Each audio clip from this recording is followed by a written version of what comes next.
کرے خلا جانتے ہیں آپ لوگ؟ خلا کا مطلب یہ ہے کہ عورت شوہر کے ساتھ رہنا نہ چاہے، عورت ظالم ہو، شوہر ظالم ہو، عورت کو تنگ کرتا ہو، طلاق بھی نہ دیتا ہو، تو ایسی صورت میں عورت خلا کرائے۔ خلا کا مطلب یہ ہے کہ تم اپنا مہر ہم سے واپس لے لو اور مجھے طلاق دے دو، یا یہ کہ اتنا روپیہ لے لو اور ہمیں چھوڑ دو۔ شوہر راضی ہو جائے تو اسی کو کہتے ہیں خلا۔ خلا کا مطالبہ کرنے والی بھی عورت، حدیث پاک میں اللہ کے نبی نے فرمایا وہ منافقہ ہے۔ یہ اس لیے اس طرف میں گھوما کہ چونکہ لڑکی کی پیدائش کا سلسلہ ہے، اس لیے اپنی ماں بہنوں ہی کو تھوڑا بہت ہم سوچ رہے ہیں کچھ سنا دیں، آپ کے لیے بھی ان کے لیے بھی۔ جی جی جی خلا دیکھیے بتایا ہے کہ 3 چیزیں ایسی ہیں جو مجبوری میں نہیں ہوتی، اسی میں سے اطاعت بھی ہے، طلاق بھی ہے۔ بہرحال یہ موضوع خشک ہو جائے گا۔ آج لڑکی کی چھٹی کا موقع ہے۔ لڑکیاں جس کے گھر پیدا ہوں وہ کتنا خوش نصیب ہے۔ رسول اللہ صلی اللہ علیہ وسلم کے دروازے پر ایک عورت آئی تھی، حدیث میں انا عائشہ قالت جاءت امرأة ومعها بنتان لها۔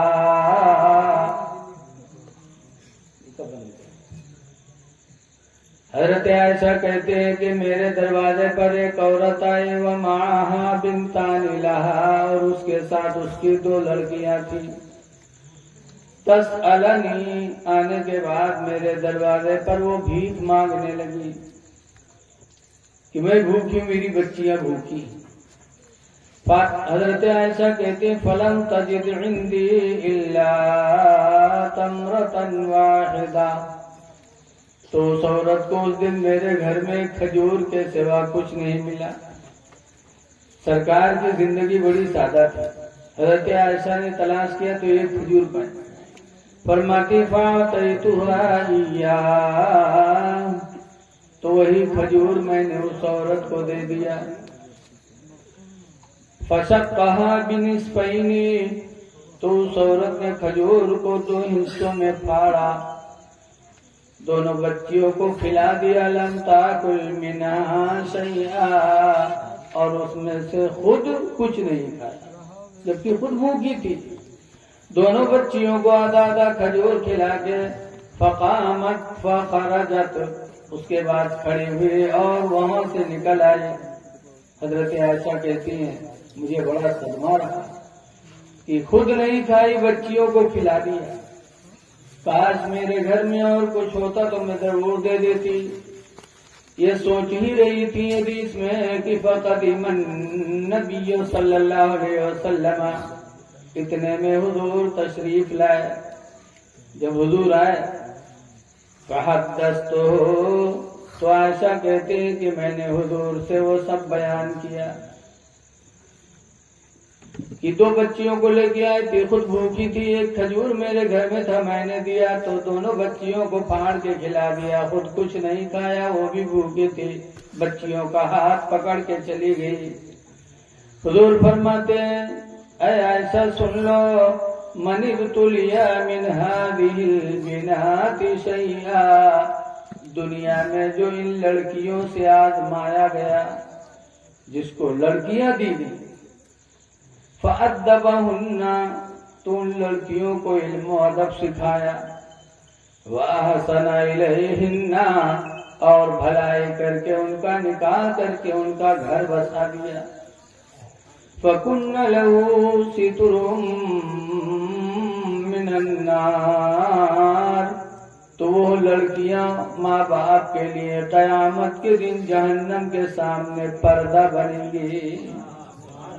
اللہ ان بچیوں کو جہنم کے سامنے پردہ بنا کے کھڑا کرے گا، اور وہ بچیاں قیامت کے دن عرض کریں گے میرے پروردگار یہ ہمارے ماں باپ ہیں، بغیر لالچ کے، بغیر کسی آرزو کے انہوں نے میری پرورش کیا، علم و ادب سکھایا، اور علم و ادب سکھا کے جوان کر کے میرا گھر بسا دیا، پروردگار ان کا ٹھکانہ جنت بنا دے۔ پیغمبر فرماتے ہیں اللہ ان بچیوں کی شفاعت کو قبول کر کے اور ان کے والدین کا ٹھکانہ جنت بنائے گا۔ اس لیے لوگوں اگر لڑکیاں پیدا ہوں تو گھبراؤ نہ، اور لڑکے پیدا ہوں تو بھی خدا کا شکر ادا کرو۔ اولاد یہ بہت بڑی نعمت ہے۔ یہ بھی حدیث قرآن کریم میں اللہ فرماتا ہے المال والبنون زینت الحیات الدنیا، کہ مال اور اولاد یہ دونوں دنیا کی زندگی کی زینت ہیں۔ اللہ جسے دے دے اس کی دنیا چمک۔ تو اولاد کی دعا نبیوں نے مانگی ہے، اور اولاد کی دعا ہم اور آپ بھی مانگتے ہیں اور مانگنا چاہیے، اس لیے کہ نبی کریم صلی اللہ علیہ وسلم نے فرمایا ہے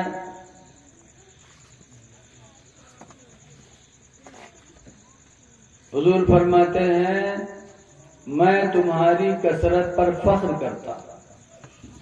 جب اولاد زیادہ ہوتے ہیں تو کثرت امت پر سرکار نے فخر کیا، اسی لیے حکم ہے کہ جب نکاح کرو تو نیت یہی کرو کہ نکاح کے ذریعے اللہ مجھے اولاد دے دے۔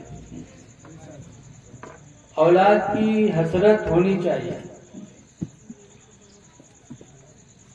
اب اولاد ہو تو اولاد کو یہ نہ سمجھے کوئی کہ پیدا کر دیا بس۔ مسلم شریف کی حدیث میں حق الولد علی الوالد ثلاث، کہ لڑکے کا بچے کا حق ماں باپ پر 3 ہیں۔ لڑکا پیدا ہوا، بچی پیدا ہوئی تو 3 حق واجب ہو گئے۔ پہلا حق یہ ان یحسن اسمہ، پہلا حق یہ ہے کہ ماں باپ اس کا نام اچھا رکھ دیں، نام فوراً اس کا اچھا رکھو، اچھے نام سے اس کے اوپر اثر پڑتا ہے، اور اگر نہیں رکھا دیر کیا تو محلہ والے نام ڈھونڈے رکھے رہا، نووا کنوا، مصیبت علی، صندوق علی، بتائے کوئی نام ہوئی مصیبت علی۔ نام اچھے رکھو، ایسے نام رکھو جس میں محمد یا احمد ہو۔ حدیث پاک میں حضور فرماتے ہیں منادی ینادی یوم القیامہ، کہ قیامت کے دن ایک پکارنے والا فرشتہ پکارے گا یا محمد ادخل فی الجنہ، اے محمد تم جنت میں داخل ہو جاؤ۔ تو حضور کو پکارے گا جن کے نام میں محمد احمد لگا ہوئے سب جنی امین کا پکاریں گے۔ فیقوم کل من اسمہ محمد، تو ہر وہ آدمی اٹھ پڑے گا جس کے نام میں لفظ محمد لگا ہوگا، سب چل پڑیں گے جنت کی طرف۔ تو فرشتہ کہے گا نہیں نہیں میں نے تم لوگوں کو نہیں پکارا، میں نے تو آخری نبی کو پکارا ہے۔ تو اللہ فرمائے گا اے فرشتے اگر یہ میرے محبوب کے نام پر اٹھے ہیں تو میں اپنے محبوب کے نام کے وسیلے سے سب کی مغفرت کرتا ہوں، سرکار کے نام پر مغفرت۔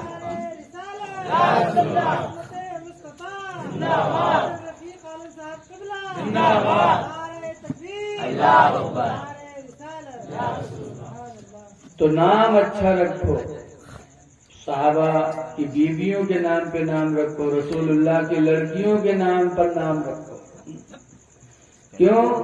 نام کا اثر پڑتا ہے۔ پہلا دوسرا کہ حضور فرماتے وَيُعَلِّمُهُ الْكِتَابَ، اور ماں باپ باپ بچے کو کتاب سکھا دیں، کتاب سے مراد قرآن کی تعلیم دیں۔ ماں باپ پر فرض بنتا ہے کہ بچوں کو قرآن سکھائیں۔ تیسرے نمبر پر سرکار فرماتے وَيُزَوَّجَهُ إِذَا بَلَغَا، کہ لڑکا یا لڑکی جب بالغ ہو جائے تو ماں باپ ان کا نکاح کر دیں۔ یہ تیسرا، یہ 3 حقوق ماں باپ پر واجب ہو جاتے ہیں، اس لیے ہمیں ان کی طرف توجہ دینی چاہیے۔ لیکن آج ماحول کے حساب سے پرچار تو ہر جگہ بیٹی پڑھاؤ بیٹی بچاؤ، گاڑی پر لکھا، ٹرک پر لکھا، بس پر لکھا، بیٹی پڑھاؤ اور بیٹی بچاؤ۔ تو بچاوا کون میں جاتا ہے؟ میرے جیب میں روپیہ کا اٹھائے باہر بھی تو کہیں بچیں گے؟ بچایا جب جائے گا جب جیب میں رکھیں گے، بکس میں رکھیں گے۔ ایسے لڑکیاں بالغ ہو جائیں تو ان کو ہم ایسی جگہ نہ بھیجیں جہاں لڑکوں میں خلط ملط، جہاں ہماری نگاہوں سے پوشیدہ ہوں۔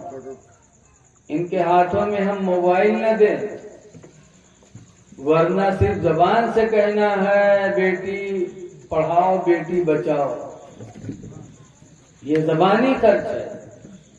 اسلام میں ویسے تھوڑی ہے حجاب کے اوپر حکم نافذ ہوا۔ حضرت